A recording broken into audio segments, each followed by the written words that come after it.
Tired of seeing low battery on your Arlo doorbell? Let's fix it together. First, make sure you're using the Arlo charging cable and adapter that came with your doorbell. Other chargers might not work right. Next, check if the cable is plugged in all the way. Sometimes it's just a loose connection. Also, look for any dirt or dust on the charging port and clean it gently with a dry cloth.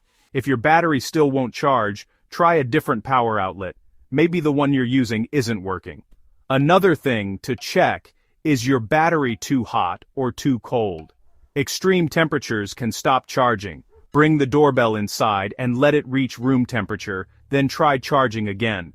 If none of these work, your battery might be old or damaged. Arlo batteries don't last forever, and you may need a replacement. Still stuck? Visit Arlo support for more help, or check their website for step-by-step guides.